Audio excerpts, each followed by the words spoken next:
before I go any further about that, because before you walked in, I was talking to some friends here about some things that I was just at a conference in upstate California, Northern California.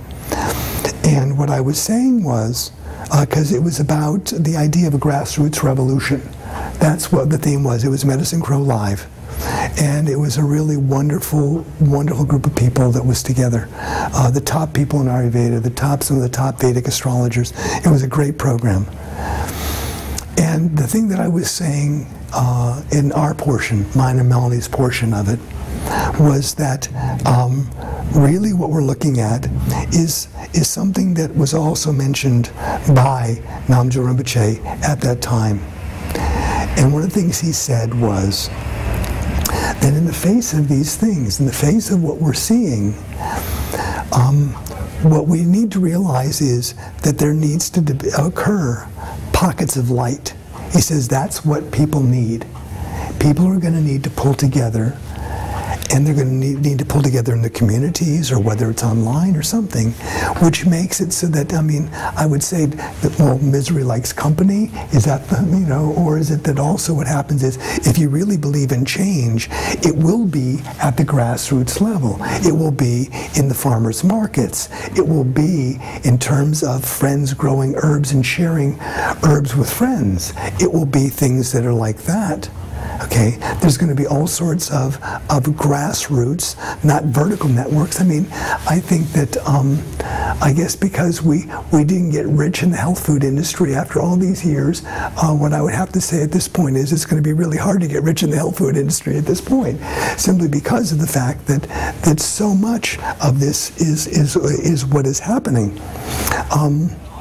And so in that regard, it also made sense that there was this relatively shrinking group of people. There weren't as many people at Medicine Crow Live this year as there was last year and the year before. And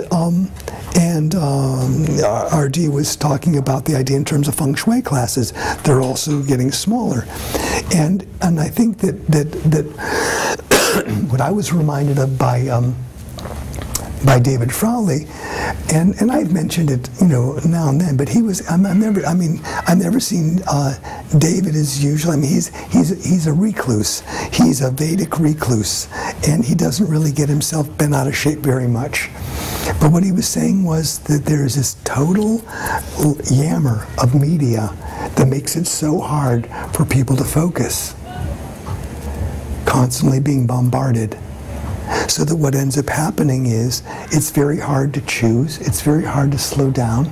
It's very hard. I mean, all you have to do is, I mean, how many people, and I'm not saying you guys do this, but you might, but that's okay. You figure it out. You work it as best as you can.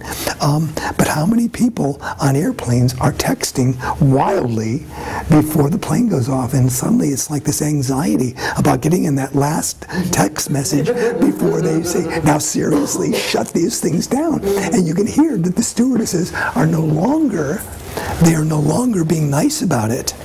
Mm-hmm. They're actually yelling at you like you're little kids. That happened to us at the airplane the other day. Yeah. And who was texting?